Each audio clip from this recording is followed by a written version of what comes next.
وَلَقَدْ يَسَّرْنَا الْقُرْآنَ لِلذِّكْرِ فَهَلْ مِن مُّدَّكِرٍ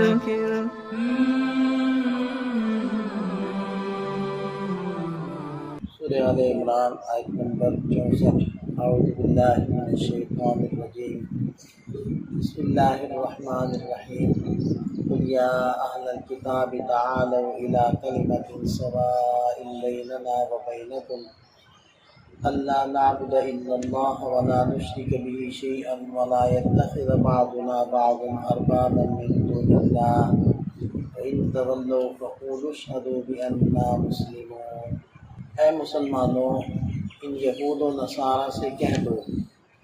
کہ اے اہل کتاب، تعالوا آؤ، الی کلمہ اس بات کی طرف، سواء بیننا و بینکم جو ہمارے اور تمہارے درمیان برابر ہے، اللہ نعبد الا اللہ، وہ یہ ہے کہ ہم صرف اللہ ہی کی عبادت کرتے ہیں،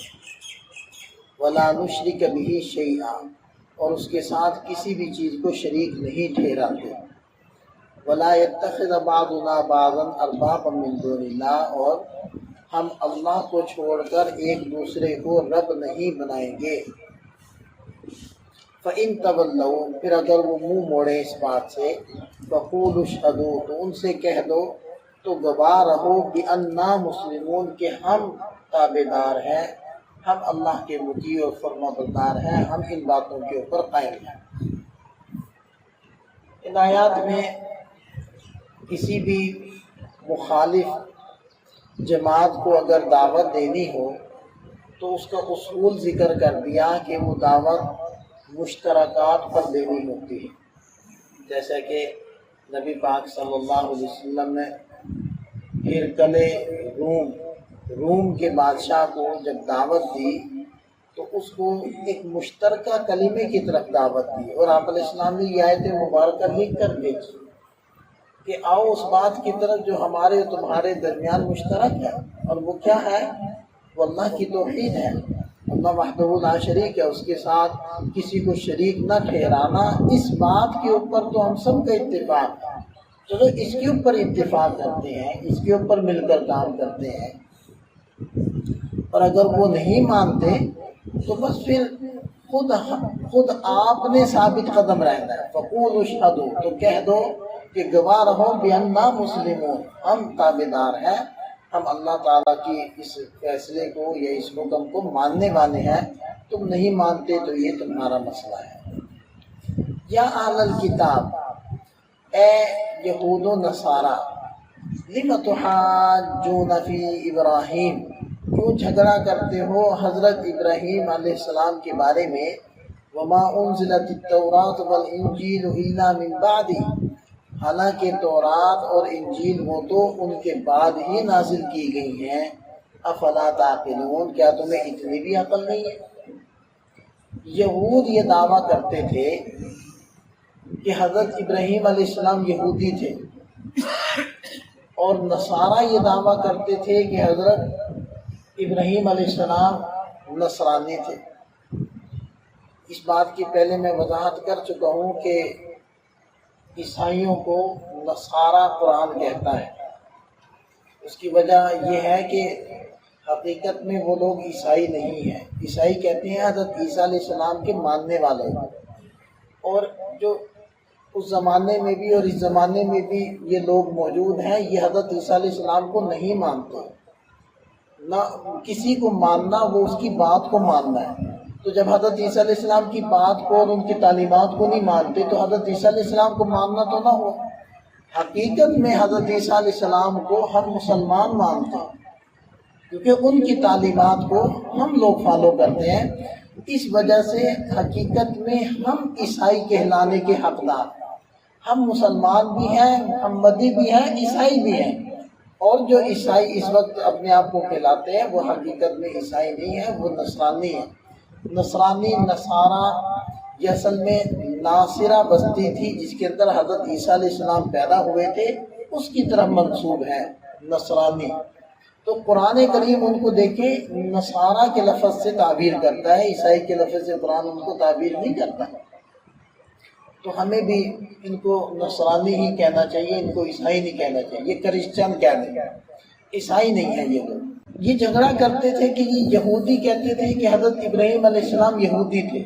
نصرانی کہتے تھے کہ حضرت ابراہیم علیہ السلام نصرانی تھے۔ تو قرآن کہتا ہے کہ بھائی دھیان کرو، تھوڑا سا غور کرو کہ یہود یا نصارہ وہ تو حضرت ابراہیم علیہ السلام کے بعد آئے، تورات اور انجیل تو ان کے بعد نازل ہوئی، وہ تو ان سے پہلے تھے۔ تو پھر حضرت ابراہیم علیہ السلام یہودی یا نصرانی کیسے ہو سکتے ہیں؟ یہ تو عقل کے بالکل بعید بات ہے کہ وہ تو ان کا زمانہ تو بہت پہلے کا ہے، تو وہ بعد والے زمانے کے کسی بھی مذہب کے پیروکار کیسے ہو سکتے ہیں؟ ہاں انتم ہؤلاء، دیکھو یہ تم ہی تو ہو، حاججتم فیما لکم بہ علم، کہ جن معاملات کے بارے میں تمہیں تھوڑا بہت علم تھا ان میں تم لوگوں نے جھگڑا کیا، فلم تحاجون، پھر تم کیوں جھگڑا کرتے ہو ان معاملات کے بارے میں، لیس لکم بہ علم، جن کا تمہیں کچھ بھی علم نہیں، واللہ یعلم وانتم لا تعلمون، اور اللہ خوب جانتے ہیں تم نہیں جانتے۔ مطلب یہ ہے کہ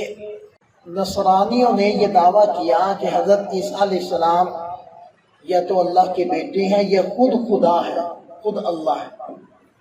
اور اس کے لیے دلیل کیا دی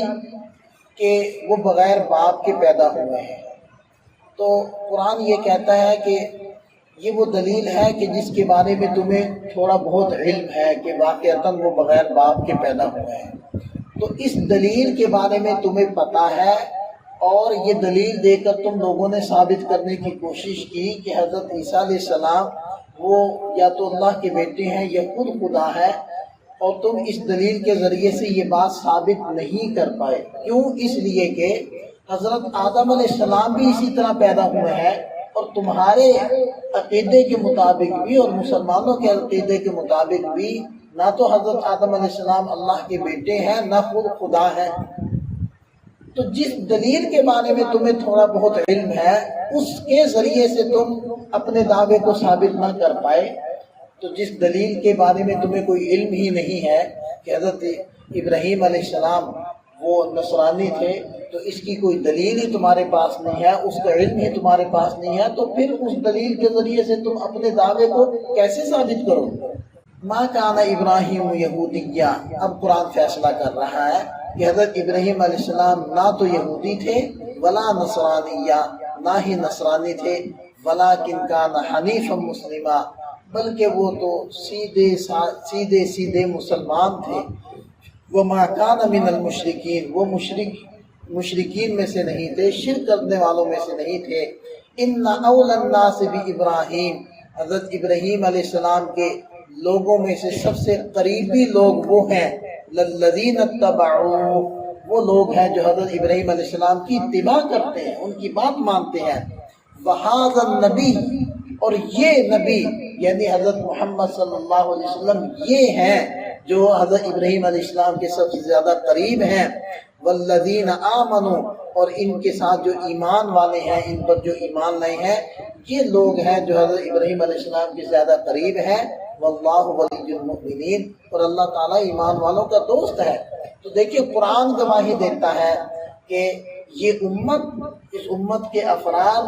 اور حضرت محمد صلی اللہ علیہ وسلم یہ اصل میں حضرت ابراہیم علیہ السلام کے زیادہ قریب ہیں، اور ملت ابراہیمی پر یہ لوگ ہیں، کیونکہ حضرت ابراہیم علیہ السلام وہ یکسو تھے، حنیفہ، یعنی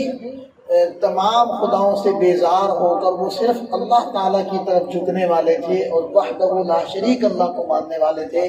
اور مسلمان بھی اسی چیز کے دعوے دار ہیں۔ تو حقیقت میں کسی